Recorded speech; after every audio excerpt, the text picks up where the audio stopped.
Together, growing in faith, changing communities.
Namhlanje thandwa zami ngifisa ukuba sibuke ivangeli likaMarkus isahluko sokuqala ivesi ye-12 kuze kube i-15.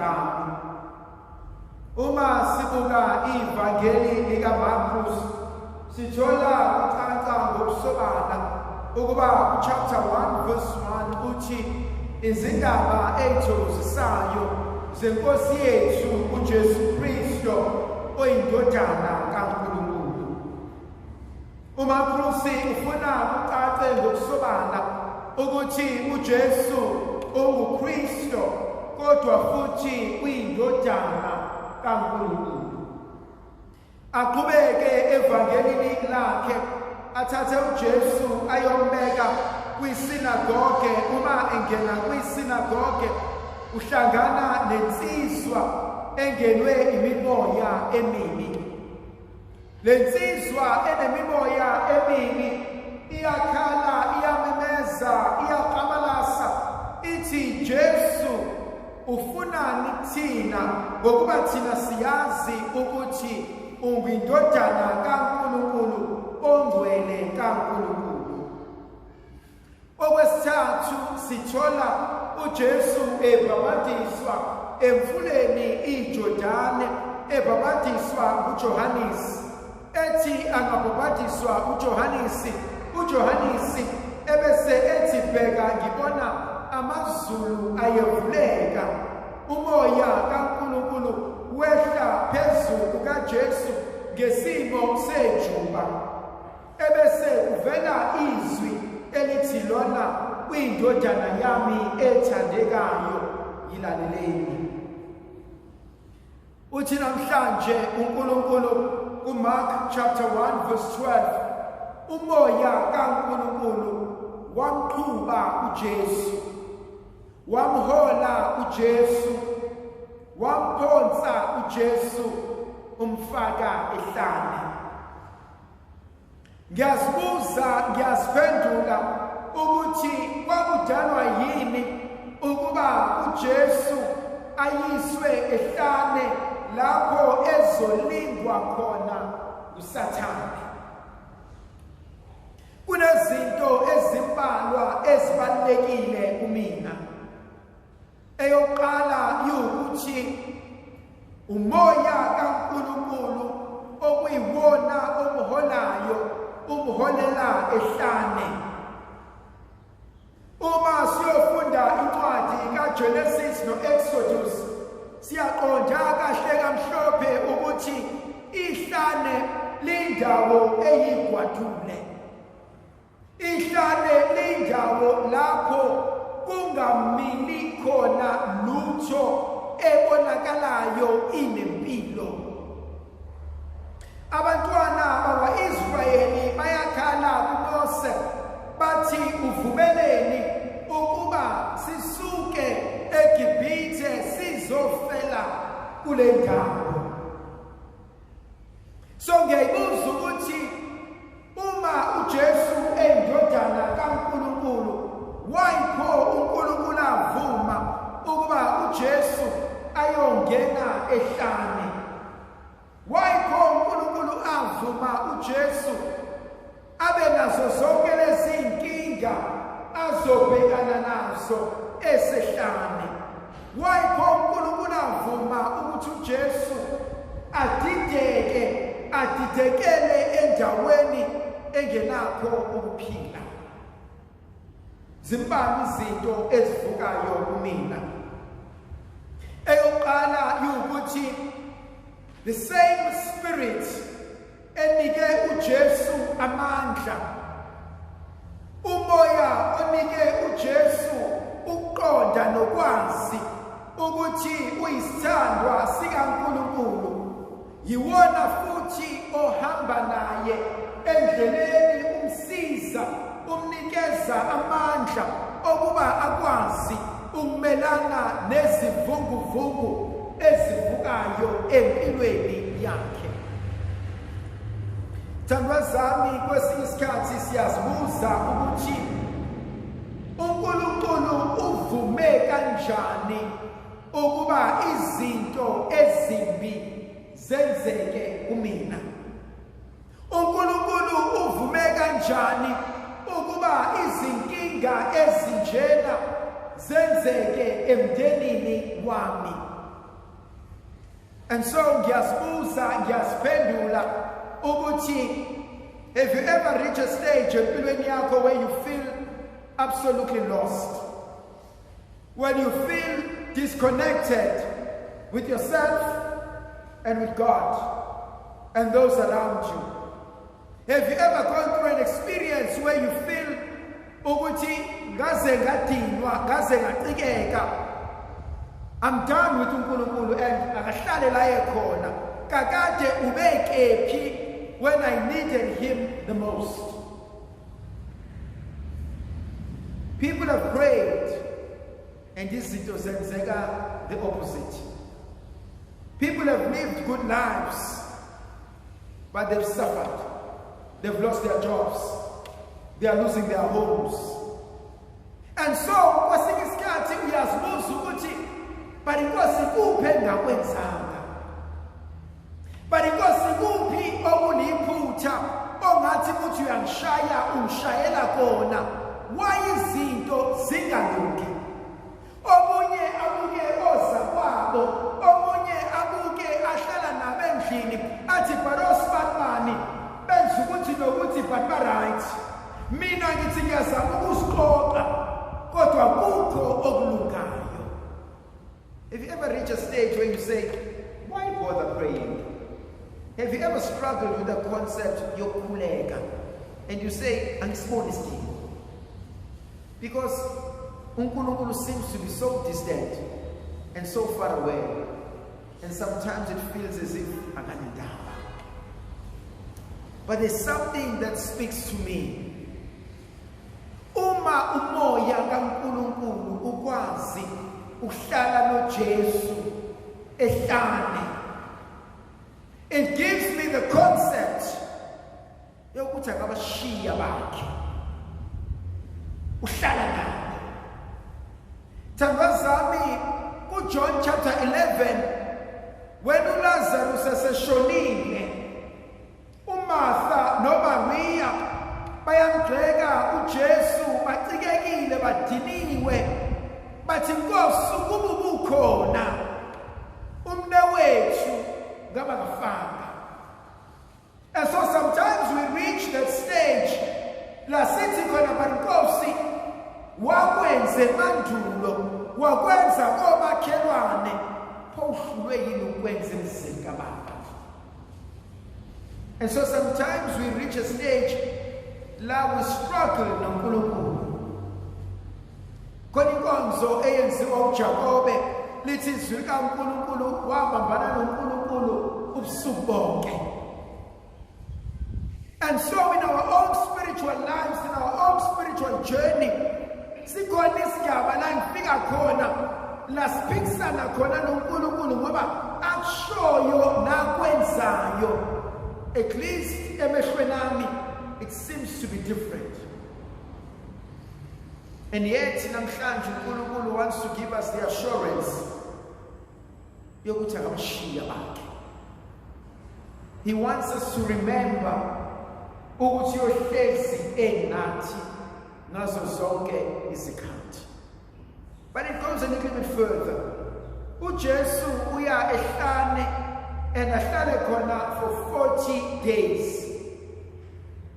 We know ukuthi 40 means isikhathi eside, a long time. And abanye bethu could be saying, but sengihlupheka isikhathi eside, sengikhala isikhathi eside, sengixakeka isikhathi eside, kanti esami isikhathi sifika nini? How many of us have heard, which I don't worry, you'll be fine. With time you will heal. With time things will get better. But you've waited for way too long. Whose time are we talking about? My time, God's time, or someone else's time? Abanye bethu bathi inkosi sekwenele. Athi the load I'm carrying is too much. But inkinga yami ukuthi kuzophela nini? Have you ever struggled empilweni yakho when today you wake up everything is okay? Tomorrow you wake up you're so depressed, you don't want to leave your room. And so you're in and out, up and down. And you do not know, but moods. But you don't even know yourself because the pain inside, nobody's able to understand. And yet Jesus is able to go through the pain for a very long time. There's something else eyenzakalayo enthitayo kuleli vangeli. Lithi izwi kaNkulunkulu walingwa esihlane. Singena enkonzweni yokukhuphukela entabeni. Singena enkonzweni yokuhlangana noNkulunkulu. But at the moment isikhuphukela entabeni kaJehova, the moment isifuna ukujulisa nokudulisa uthando lwethu nokholo lwethu, izinto zizovuka. But how do I navigate through that? Ngidila kanjani nezilingo? And abanye bethu, the biggest temptation is not from outside. The biggest temptation again umuntu wangaphandle. Abanye bethu, the biggest temptation imini uqobo. I have not been able to temper and to control my pride. Inkonzo yokwehlela ngezansi anginayo. Ngihlezi ngi-right. Inkonzo yokuthula anginayo. Ngophuma siwe. Inkonzo yokunaka indaba zami anginayo. Ngihlezi ngibona amaphutha kwabanye abantu. And so maybe inkonzo yokulingwa bekumele qale ngiyibhekise kumina. Ukuthi Nkosi yikuphi ofisa ukukushintsha, ukuguqula nokulungisa empilweni yami. Nkosi kuphi ofisa ukuba ngibe yikona ukuze ngikwazi ukuhlalisana nawe. Okunye okungithintayo lithi izwi kaNkulunkulu wayehleli nezilwane zasendle ezayifuna ukumlimaza. And so ngiyazibuza ukuthi bangaki kuthina abathi behlele endaweni kaNkulunkulu, behlele enkonzweni yokukhuleka, kodwa kunezinto abahleli nazo, abahamba nazo ezibalimazayo. How many of us live out of fear? I'm afraid of tomorrow. Ngiyasaba ukuphendula ucingo oluvela ekhaya. Ngiyasaba ukuthi mayigula usibanibane esibhedlela ngenzeka ngabuye. Ngiyasaba ukuhlanganyela nabanye abantu. Ngiyasaba ukuyolala ebusuku hleze ngakwazi ukuvuka ekuseni. How many of us live with fear? How many of us live with anxiety? How many of us are depressed? How many of us live with guilt? How many of us are afraid of what will become of their lives? How many of us are afraid of dying? Because man shintana enje uzobanjani. Because man shingumndeni wakithi unje uzobanjani. Nkosi mangifa njengamanje ngingakwazi ukubona. And so ithandazami, we live in this world la kunezinto esihamba nazo. And so uNkulunkulu usinika uJesu ehleli ekulingweni kwakhe nazo zonke lezi zinto ezivukayo. Kodwa ekugcineni uthi uJesu wahlala nezingelosi okwaba yizona ezamsiza zamthwalisa amandla. Now the last question engifuna ukubuza, ngifana nani empilweni yomunye umuntu? Ngisilwane sasendle esifuna ukuqeda ngempilo yakho, noma ngingelosi efuna ukusiza ukuba impilo yakho iqhubekele phambili? Ndlovukazi Yesu iBhayibheli nathi sifikele sikhanyisele yena uyise benendodana nomoya ogcweleyo